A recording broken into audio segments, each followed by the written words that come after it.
Hi, this is Dr. Karen Wilson Starks, your host for the Voice of Leadership, the show for business executives and global corporations who appreciate a principled biblical lens on leadership, featuring the song Consuming Fire by gospel jazz saxophonist Ron McMillan. You are listening to our Resource Renewal Series featuring shows for times such as these.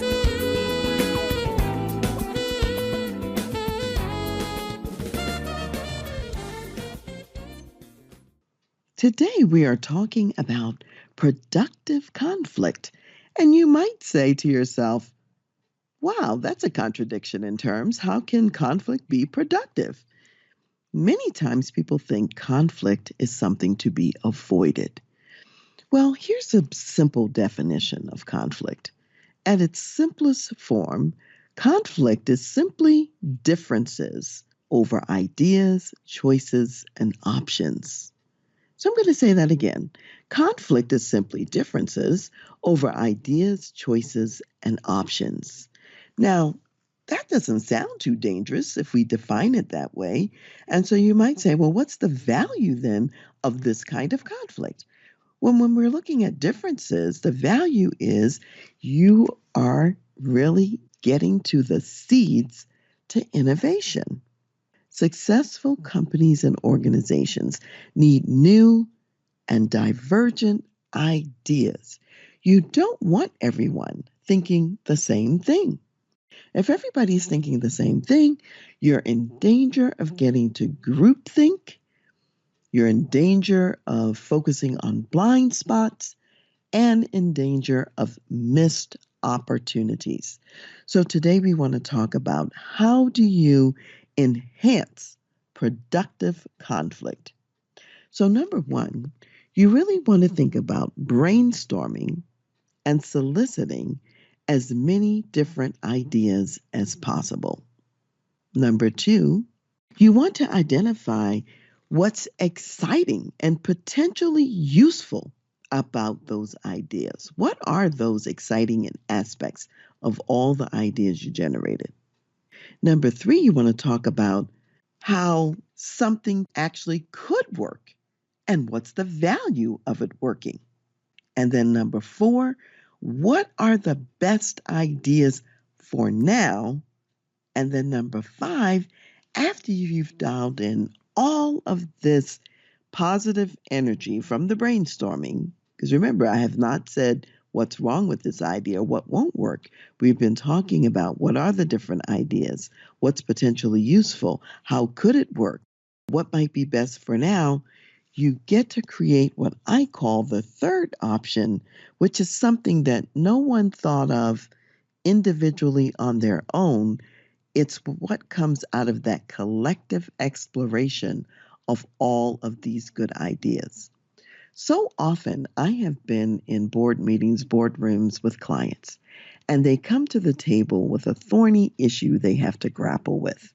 And they begin the brainstorming process, and they may be a little bit dubious at first because they're thinking, oh, we're all going to disagree. We're all going to be coming from different directions, and we're just not going to get anywhere, and it's going to be a bunch of fights.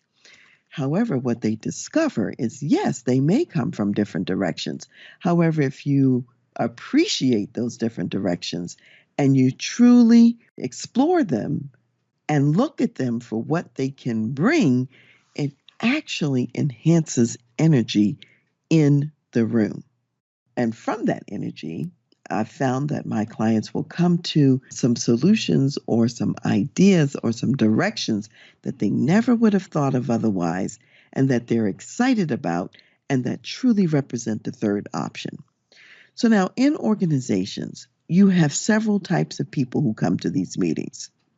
You have one type who's the type that loves to take leaps. They're thinking way into the future, and they're leaping way out there on a limb. So you've got those really innovative type people. Secondly, you have the creative person who's what I call the incremental one.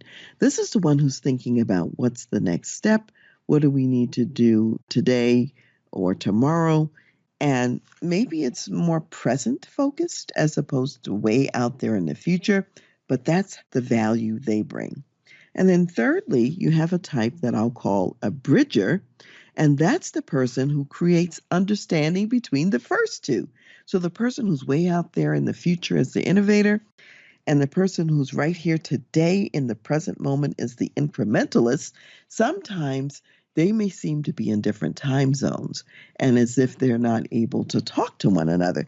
And the bridger person sees the value in both perspectives and creates understanding between the two so they can hear each other and appreciate what the other brings. Frequently, when you're looking at new approaches and new ideas, it's the future person who thinks of that big, huge leap, but it's the incrementalist who thinks about what's practical and how will we do the next big thing. So when we think about success strategies in productive conflict, and conflict simply being differences about ideas, choices, and options where people don't all agree, number one, be curious. Get naturally inquisitive. Listen to understand, number two, which means asking the open ended questions, exploring the option, wanting to know more about it until you have exhausted everything that you can think of about what's the value of that idea. So the next time that you're facing the possibility of conflict in your organization, rather than dread that possibility of conflict, I want you to take on the mindset that says, bring it on. And this bringing it on is not about putting on your boxing gloves and battling it out, but it's bringing it on, opening up the mindset, opening up the field of vision to amazing ideas, amazing possibilities, new things happening, remarkable outcomes that are really part of that third option that you wouldn't have thought about on your own and your colleagues wouldn't have thought about on their own. So your power is in the collective and bringing those differences together to get to that powerful third option. Last time we talked about productive conflict, and this time we're going to talk about problematic conflict. What happens to make conflict go awry? And what I want to do first is just remind you of the simple definition of conflict, which is differences over ideas, choices, or options. So here's what often makes conflict a problem. It's usually three things.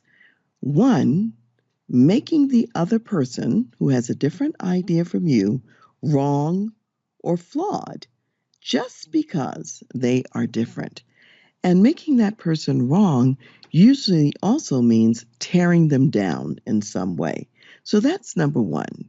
When we tear people down, that's problematic conflict. Number two, problematic conflict is insisting that everyone see it the way that you see it. So rather than listening truly to understand others' perspectives and points of view, you're primarily there just to advocate for what you originally brought to the table. So when you're in advocacy mode and insisting that everyone see it your way, that's problematic conflict. And then number three would be rejection of ideas before a full exploration of them. And this is then a failure to listen and a failure to appreciate the gifts, really, that people are bringing to the table. So, how do we avoid this problematic conflict and this tear down tendency or mentality? So, I'm going to share with you several ways to do that. Number one, I encourage my clients to put the ideas in the center of the table. You are considering the ideas and not determining the worth of a person who's presenting the ideas. So let's say you and I are sitting at the table and we're having a conversation. That you are not the idea and I'm not the idea. All of our ideas are between us in the middle of the table. And sometimes that actually takes some of the energy out of it, that negative energy. I'm not pointing my finger at you and tearing you down, and you're not pointing your finger at me and tearing me down in that case. Then, number two, as we said last time, spend a considerable amount of time first appreciating the idea.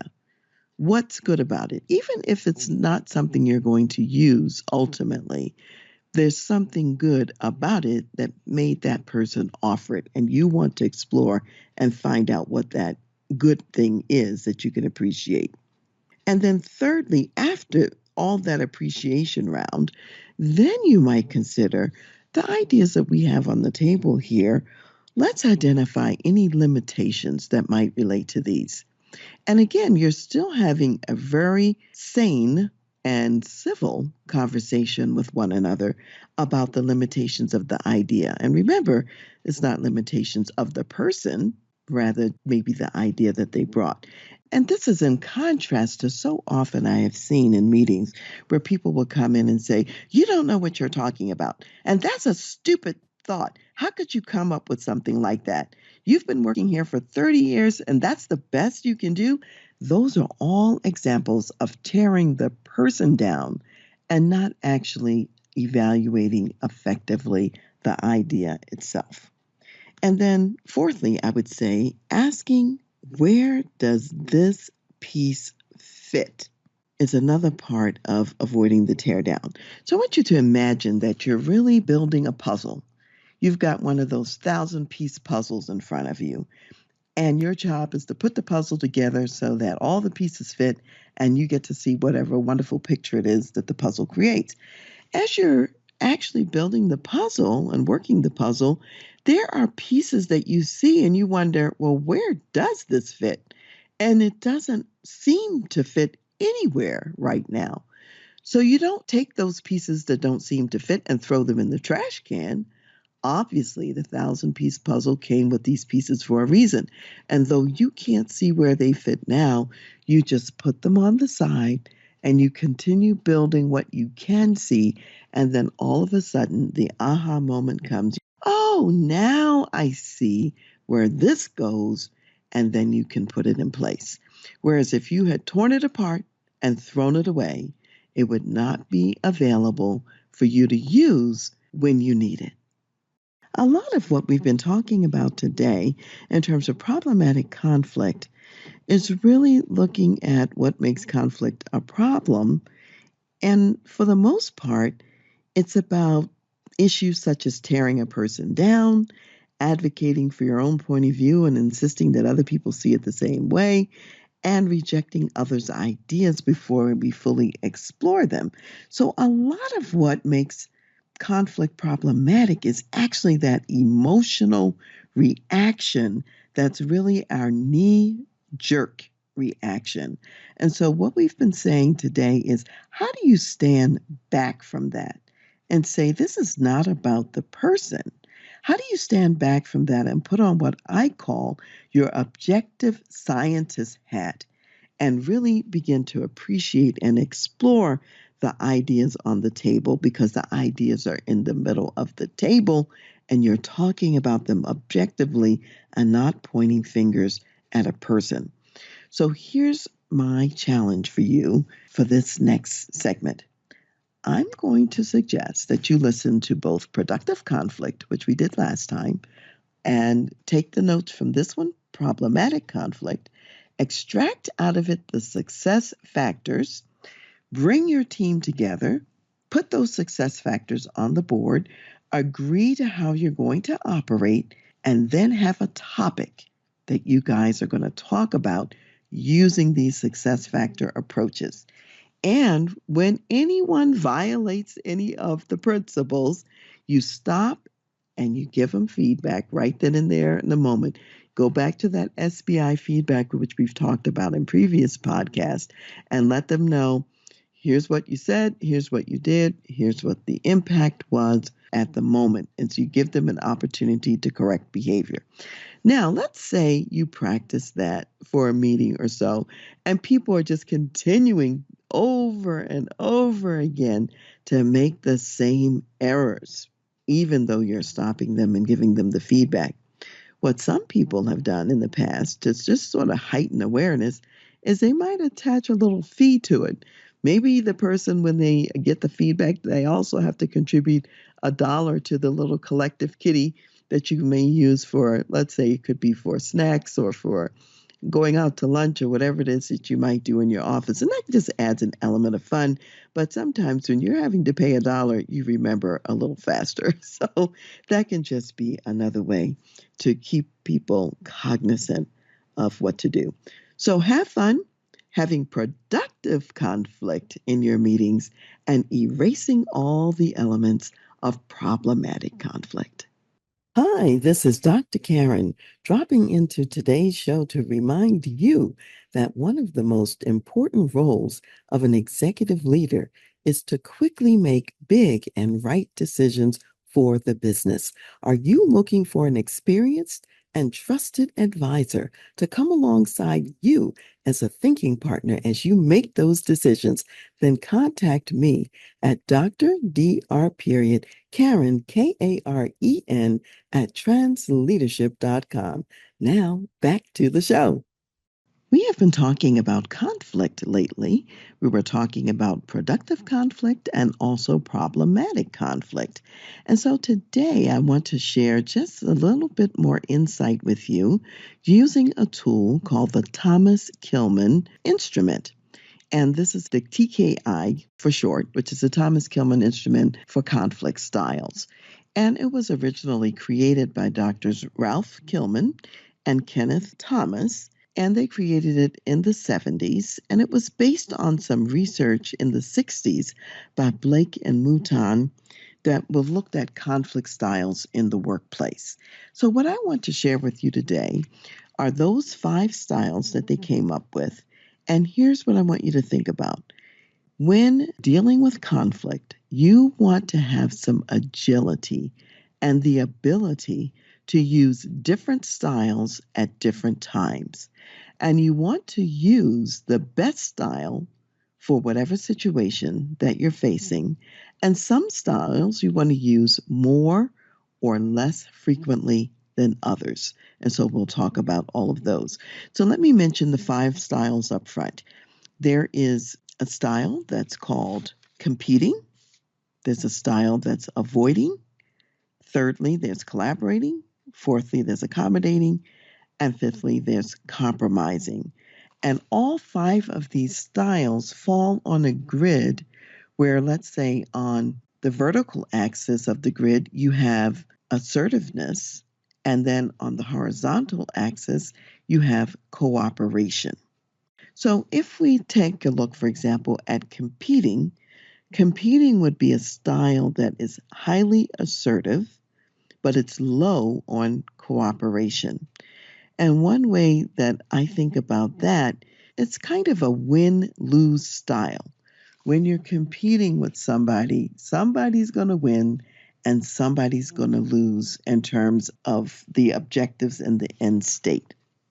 When you are using the competing style, because there is that win-lose dynamic, you probably don't want to overuse this or use the style too frequently.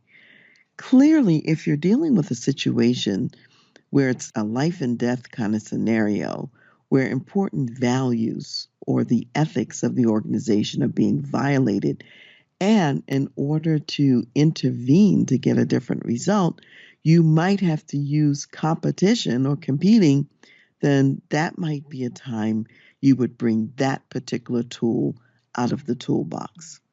Now, if we look down a little bit further, we can look at the style of avoiding. Avoiding is a style that's kind of low on assertiveness and it's also low on cooperation. And in some respects, we could say it's like a lose-lose proposition because maybe the scenario is just too hot to handle for right now. The timing is not right for you to intervene with the person with whom you're in conflict. Maybe they've got a whole lot more power and they're hot about something. And if you pursue it now, you're going to lose your shirt. So you don't have quite enough power base, and it's best to avoid. So when I think about avoiding, probably the best use of avoiding is to think of it as a short term strategy and solution. I'm avoiding it right now until I can dial in some other variables to perhaps use another style later. So that's one way to think about avoiding. Now, the collaborating style is one that's actually high assertiveness and also high cooperation. And I would refer to this as a win win strategy. And if you've been following me for any length of time, you know that I actually have sort of a preference for that style. Because with the win win style, this is where you get to what I call that third solution or that third option, where you take all of those differences and you explore them and you come up with something that's better than what either one of you would have thought of on your own, and where each party actually benefits. So that's kind of like the win win. And as often as possible, the sweet spot is having as many of your conflict choices as possible able to be in this category. Now, I'd say as possible because sometimes, as I said before, there really are legitimate reasons to use each of the other styles. Legitimate reasons to avoid, because now is not the time to do anything else. Legitimate times to actually compete because something is clearly at stake and you don't have agreement at the values base or the ethics base of the organization. So that's collaboration, win win. High assertiveness, high cooperation. Now, we could also drop down to accommodation, where it's low assertiveness, but it's high cooperation. In this case, it's more of maybe a lose win, meaning that you yourself might not get what you really want out of this scenario, but the persons that you're working with, they actually get what they want. So you're really, in this case, maybe in a position where you might think about it this way: I'm going to give something now to these colleagues, even though I'm not personally getting a benefit at the moment, but it's with the idea that you might call on that chip later. This is like money in the bank. And so you might accommodate today so you could do a better or more powerful win win, which is a collaborative style, at another time. So that may be a reason you might use accommodation is to build relationship capital with the people that you're dealing with. And then the last style is actually compromising. And compromising is kind of one of those styles where each party kind of wins a little and loses a little. Nobody really gets exactly what they want in this scenario. You're having to give away something to get something, and the other party's having to give away something to get something. Now, it's okay if that really is the best you can do, and your other option is to get nothing, let's say. So here's my challenge on compromising.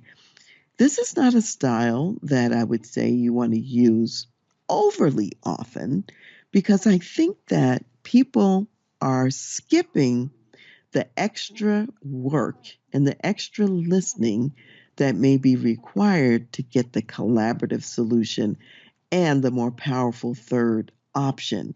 So instead, they capitulate and go to compromising maybe too soon. So let compromising be a style that you go to later after you have exhausted some of these other possibilities for a more powerful win win solution. And then if it's just not available or not possible, then compromising is an option.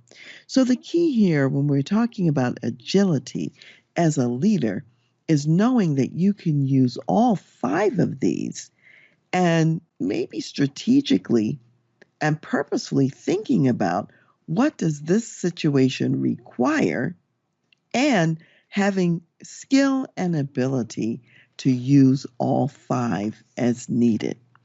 And again, as often as possible, getting to the win win collaborative strategy when you can.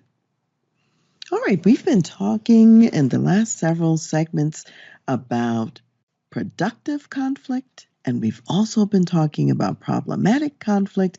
And today we've been talking about agility in conflict using these 5 styles from the TKI, the Thomas Kilmann instrument.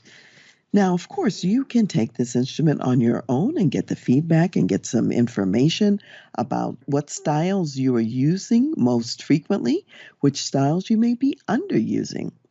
It's been my experience, however, with clients that when we actually collaborate together and have some deeper conversations with your team and talk about how the styles are represented there and what they might mean for the success culture that you're creating in your organization, that those collective conversations are actually more powerful.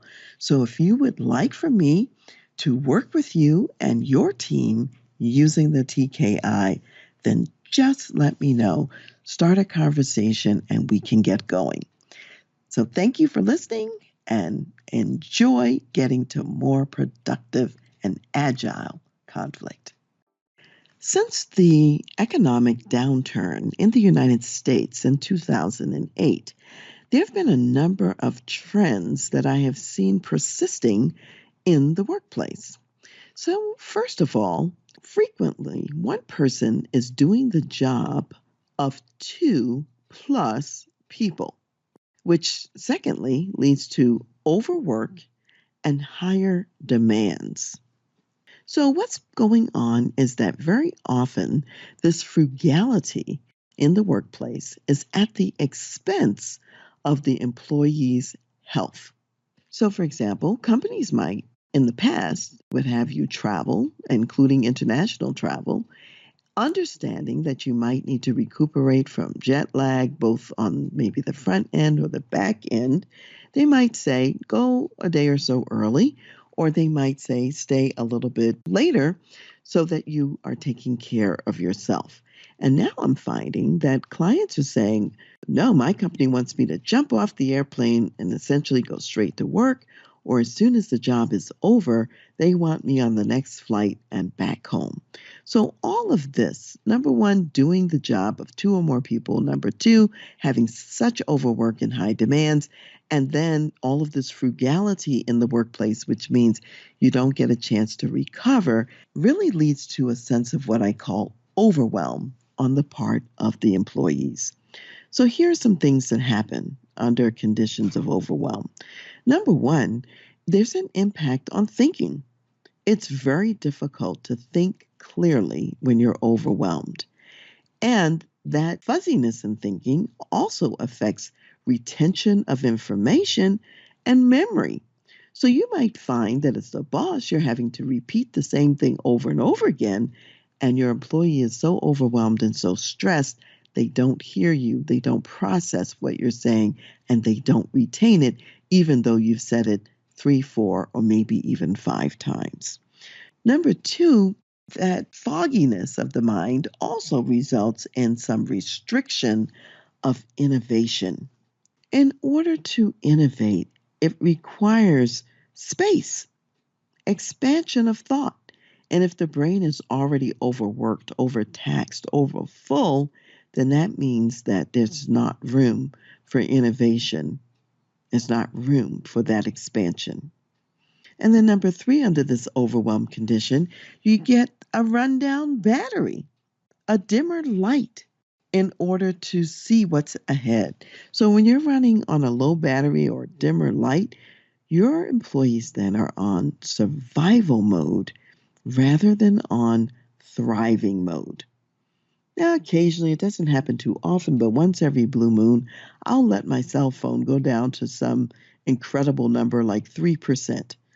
If my cell phone goes down to 3%, I can't do nearly the amount of things that that cell phone is capable of doing, and certainly not for as long at the 3% level.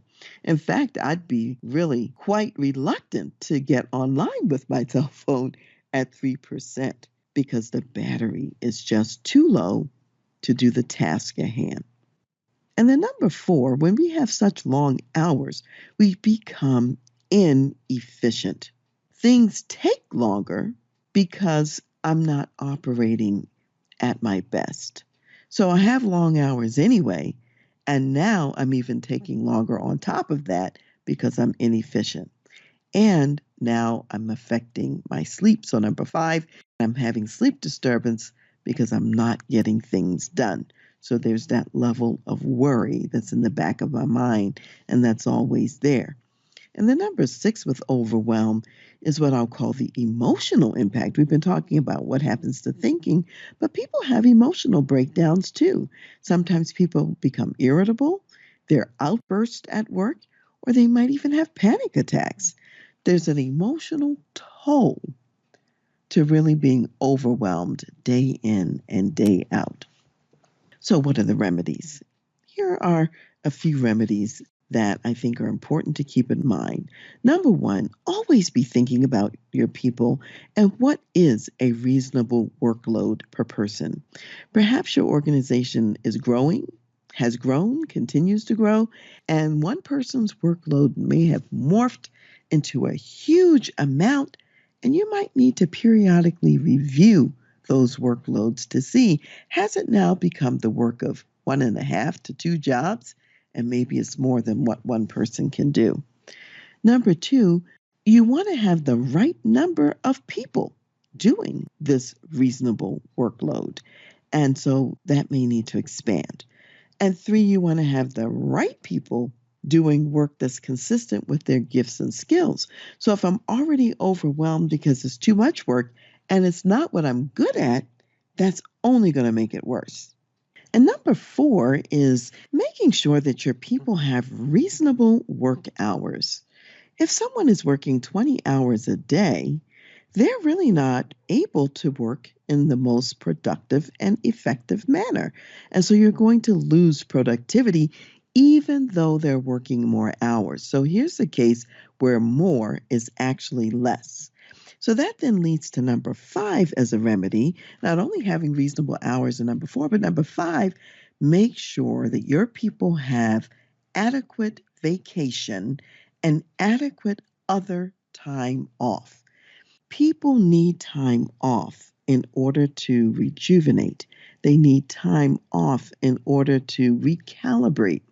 And if we even think about things like our cell phones or other devices, periodically we rest them, we recharge them, we turn them off so that all the systems can come back to optimal performance. So, what I want you to think about as you're thinking about your organization is to really realize that the level of stress that's built into the organization because sometimes of the workload and the way you're working and the way that your organization may be staffed is causing a level of overwhelm and a level of stress that affects your personnel's thinking and mindset, so their ability to take in new information and to use it. Is affecting emotions in the workplace, so their ability to maintain a sense of equilibrium that's effective, and it's affecting productivity, their ability to get the product and work done. So you may want to do an audit in your organization, including talking to each of your key people who are leaders and having them talk to their key people to find out, what is your current workload like? To what extent are you feeling overwhelmed and stressed? What other supports and resources do you need to be successful? And what does the environment look like for reasonable hours, for time off, for you to rejuvenate and bring your A game and actually be more productive? So, less work is more productivity. I know it sounds counterintuitive. However, that's what we see every day. So, see how you can make that work in your workplace. In some parts of the world, including the United States, loneliness, depression, and suicide are at an all time high. With me today is Dr. Clarence Schuler, president and CEO of Building Lasting Relationships. He personally experienced a bout of depression. Dr. Schuler, tell us a little bit about what you learned in your experience and what resources you have available for us. Well, mental health is a really big thing in America today, like you said, and African American men are the number one depressed group in America. And I think men in general would come into that. And when I went through my depression, it was really a thing of idolatry. I hate to say that, but I was trying to validate myself by how much money I made or my success. And I was fortunate enough to have a Christian counselor, Dr. Monique Gadsden, who helped me work through that. So now I'm managing my depression more effectively. And so one of the resources that we have is our book, Finding Hope in a Dark Place, Facing Loneliness, Depression, and Anxiety with the Power of Grace. And so I hope you will use it as a resource just to see where you are emotionally. It's not a sin to be depressed. So I just want to encourage you and give you hope that your depression can come under control. Wonderful. Thank you so much, Dr. Schuler. And what I want everyone to know, as he already said, this is a book that was co written with his counselor. So it is the real deal. If you want to know more about the book or more about services that are available to deal with depression and loneliness, go to drclarenceschuler.com. That's clarenceschuler.com. Today, we're going to be talking about another aspect of conflict. So, this episode, and also in the next episode, I'm going to add another layer. And this layer is really about the conflict triggers that actually affect us and get on our nerves and push our hot buttons. And this information comes from another tool that we sometimes use, which is called the Conflict Dynamics Profile. And the conflict dynamics profile is actually another assessment on conflict, and it's put out by Eckerd College from St. Petersburg, Florida. And the original authors of this tool were Dr. Sal Capobianco, Dr. Mark Davis, and Dr. Linda Krause. They are the authors of this assessment tool. And one of the things I really like about the CDP, or the conflict dynamics profile, is that it actually identifies some hot buttons. These are the hot buttons that you can pay attention to in yourself so that you know in advance when you're getting triggered. Now, the reason why I think this is important is because, as you know, I always say you've got to lead yourself first. So in order to lead yourself first, you have to know what will be a hot button for you in a conflict situation. What is it that will trigger you so that you don't respond maybe in the best way possible? If you can become aware of your triggers, you can then expand your options for remaining calm and for making good decisions. Because remember and keep in mind, we can't control other people. However, we can control what we choose to do and how we respond to situations, and we can increase that ability to control ourselves if we also increase our knowledge and understanding of what really upsets and triggers us. So I'm going to go over the 9 hot button scales that are part of the conflict dynamics profile and talk a little bit about those. So one hot button is unreliable people. So some of you are going to be triggered by people who miss deadlines, who can't be counted on to do what they say they're going to do. We call those unreliable people, and that can really push a button for you. Some of you are going to be set into orbit over number 2, which is people who are overly analytical or perfectionistic. And those people being perfectionistic or trying to get every detail right might drive you insane. You want to tear your hair out. So maybe that's a hot button, number 2. Or number 3, it might be people who are unappreciative. They don't really give credit when credit is due. They don't really give praise. They just sort of act like you're doing your job and what you're supposed to do. So those unappreciative people might actually push your buttons. Number 4, that's the aloof person, somebody who tends to isolate themselves. They don't seek input from other people, and they can be very hard or very difficult to approach. They keep themselves to themselves. That's the aloof person. Number 5 would be the micromanaging person. This is the one who's constantly monitoring your work and behavior. Every time you look up, they're like a shadow on your shoulder. They're checking up on every detail of what you're doing. And in fact, you may find yourself less productive around the micromanaging person. So that's number 5. Number 6 would be the self centered person. That's the one who believes they're always right with everything that they're doing and they're not thinking about other people's perspectives or listening to others. Number 7 is the abrasive person who's arrogant, sarcastic, maybe saying things in a way that's less palatable in a sense. And then number 8 is the untrustworthy person. This is the one who's exploiting other people, who's taking maybe some undeserved credit, and you really don't know how that person might be stabbing you in the back in the workplace. So that's the untrustworthy person. And then number 9 is the hostile individual. This is a person who might lose their temper, they might become angry, they might start yelling in the workplace. Now, not everyone is triggered by the same hot buttons. Some of these hot buttons are going to be cool for you. You're not going to be sent into orbit by it at all. Yet there are maybe 1, 2, or 3 that are your hot buttons. And whatever your hot buttons are, they're probably related to your personal values and what's important to you. So, for example, in my case, I highly value personal autonomy and I highly value being respected for what I do. So, for example, given that, some of the hot buttons that would disturb me would be someone being hostile in the workplace, losing their temper, being angry or yelling, because I would experience that as disrespect. Also, I wouldn't like a person being abrasive, arrogant, or sarcastic, or saying things in an unpleasant manner, because again, that would feel like disrespect to me.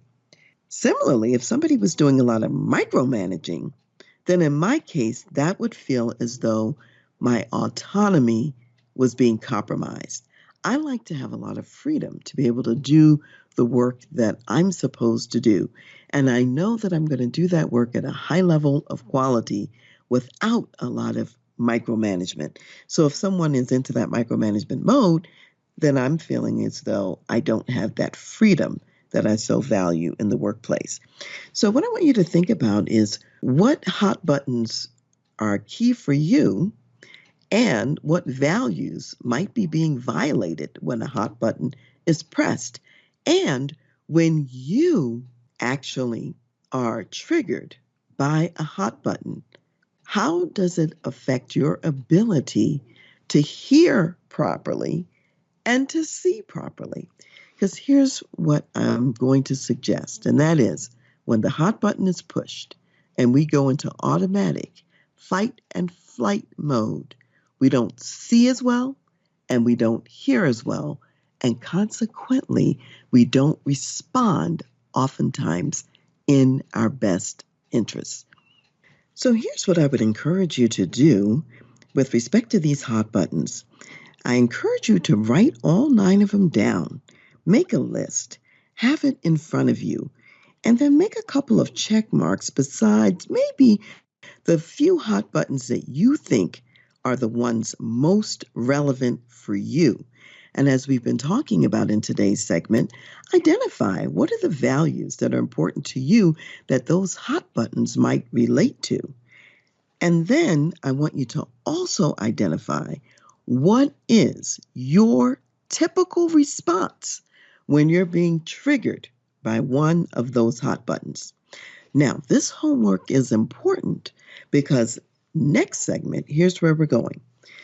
Next time, I'm going to actually talk about what are some of those destructive kind of behaviors that we might automatically get into from the hot buttons.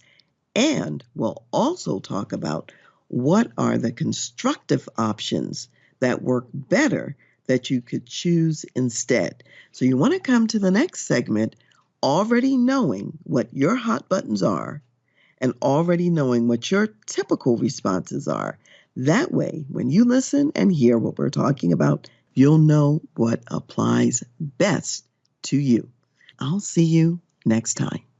Last time, we were talking about conflict triggers, and we were talking about the tool, the conflict dynamics profile, that's put out by Eckerd College in St. Petersburg, Florida. And we're going to continue with that tool today, adding a few more elements. So, in last episode, we identified 9 hot buttons that can be pressed in a conflict situation. And I want you to know which of these 9 apply to you, so that today, as we talk about the typical kind of destructive responses we might make, and we also talk about additional options on constructive choices, you will have in mind what's most relevant for you. So let's get started in talking about some of the most typical, I'll say, of the destructive responses that come automatically. Because when we are triggered, we go into fight flight mode. And if you think about it, the fight flight response is designed to protect us, and it's really designed to keep us from harm in the world. And so our body just kicks into gear to keep us alive yet another day. So, one of the destructive responses that you might engage in is number one, you might just retaliate and get revenge for whatever it is that the person has done to you. So, for example, maybe a person has stolen credit for your work and you want to get them back. And you identify some way to get revenge and get them back. So, that's one of the destructive responses. Number two, you might be so hurt by maybe a person yelling or screaming or being hostile in the workplace that you choose to avoid them in the future, or you just ignore them and hope that it will go away. That may be an approach you use. Or number three, you might be so intimidated by that person's abrasive approach or whatever it is that they've done in the past that you might yield and give in to them. So that could be an inappropriate or less effective way that you might respond, is yield or give in. That's number three. And number four, let's say in the face of some difficult circumstances going on, the boss micromanaging or whatever, you keep your emotions to yourself and you don't really share how you feel and you don't share what's going on. So that's number four, you hide your emotions. Or number five, you might actually criticize yourself rather than looking outside and saying, okay, what's going on? What other behavior is happening that's affecting me? You might go more internal and just self-criticize. Or number six, you might do what I'd call in these next three, fight fire with fire. And in fighting fire with fire, if they came at you with anger, you might come back to them with anger and display anger yourself. Or number seven, they ridiculed you, they were sarcastic with you, so now you demean other people. That would be number seven, demeaning others. Or number eight, you might decide you're going to win at all costs, and therefore you're arguing for your position and you're staying firm on that position. Now, the bottom line is that none of these approaches that we've been talking about are actually effective. Even though they may feel good in the moment, none of these destructive approaches actually work or advance our cause to the place where we want them to be. So, what I want to talk about next is, what are the alternatives? What are some constructive approaches and ways that you could respond that work better, so that if you stop yourself, recognize that you're being triggered, then you could have some choices. So another part of the conflict dynamics profile is a section on the constructive behaviors that we could actually engage in. So number one is even delay responding.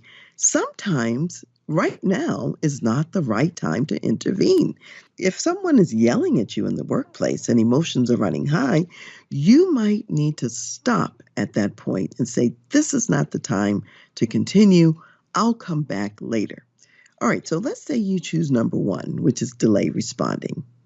That may be so that you could go into what I'll call number two, which is a reflective thinking process. In other words, you can stop, you can analyze the situation, you can think about the pros and cons of your options, and what's your best choice. So while you're in the delay mode, reflect and think. And then number three is about adapting. It's staying flexible and it's really figuring out and thinking about how can I make the best of this situation? So you're still at this moment in a thinking mode, you're adapting, you're figuring out what to do next. Number four is reaching out. So now that you've delayed, now that you've thought about it, you're being flexible, you can begin to reach out to that other person and make that first move towards them. Hold out the olive branch and try to make some amends in what's going on. So, what might that look like? It could look like number five, where you're actually expressing emotions, where you're talking honestly with that other person and you're letting them know how you felt. So, when you yelled at me when we were standing in public at the water cooler, I felt really embarrassed.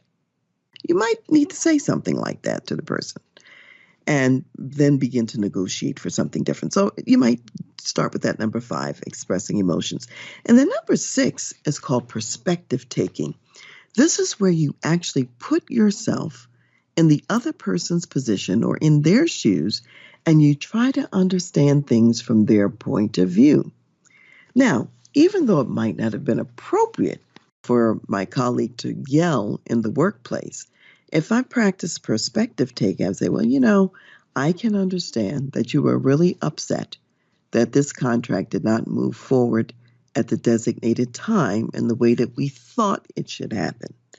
And so I can understand that.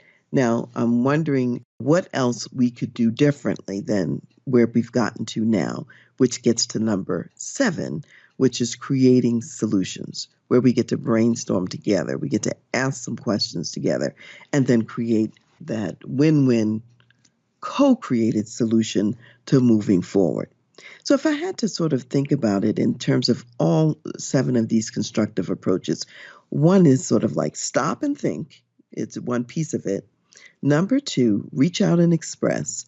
And then number three is work together to getting to the desired place that's constructive and that will work for both of you and the organization.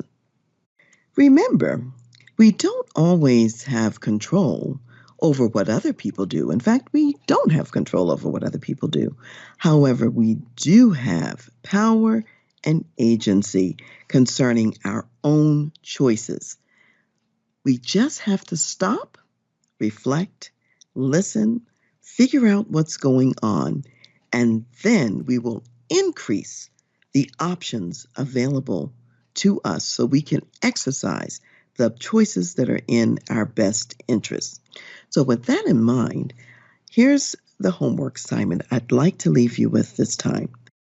I'd like to suggest that you think of a conflict situation that you're going through right now and identify the hot buttons that emerge in that conflict situation for you and identify the destructive kind of behaviors that automatically pop up in your case, given your particular hot buttons. And then I want you to map out what could you do instead. So be thinking about how you've already responded in the past, and it might be with some of those destructive things or some things that didn't work.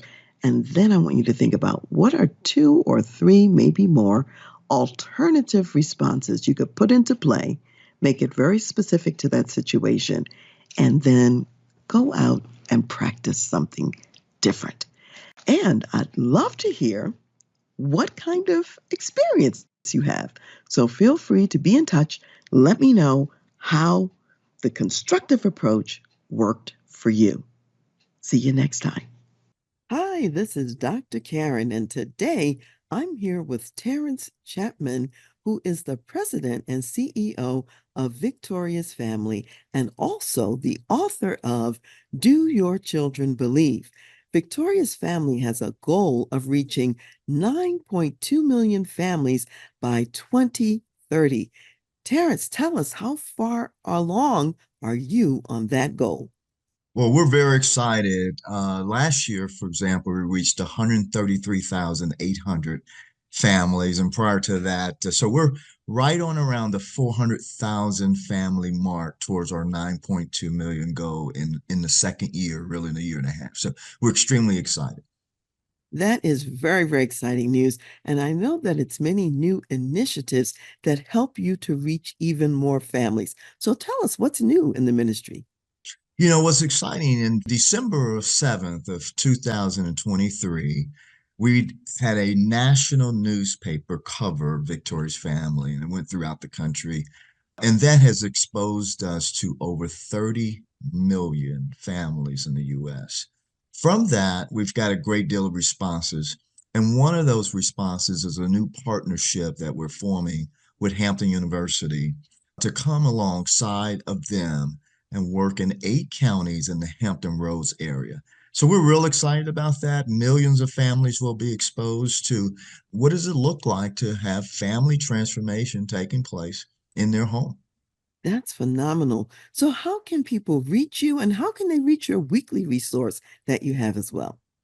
Well, they can reach us at victoriousfamily.org, victoriousfamily.org.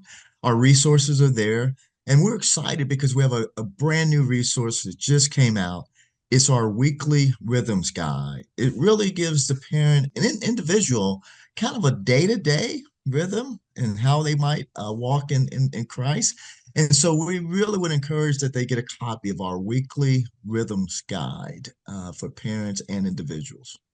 Thank you so much, Terrence. I'm so glad that you're here with me today. And to you out there in the audience, please go to victoriousfamily.org, donate to the ministry, get the weekly rhythms guide, and see what else is new in the ministry. See you next time.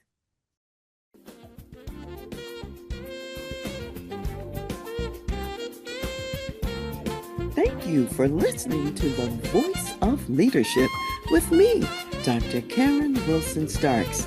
I am also your concierge executive leadership advisor for when you need to make tough business decisions, facilitate executive succession and transition, develop your executive team, lead change, create a positive and profitable culture, or leverage marketplace creative advantage. You can reach me at Dr. Karen, Karen, at transleadership.com. Also go to my website, transleadership.com, for more leadership resources and insights. I want to give special thanks to Ron McMillan, gospel jazz saxophonist and national Billboard recording artist, also known as Mr. Sirius XM Jazz Watercolors, for allowing us to use his gifted music on our show. Thank you for joining me today, and I'll see you next time.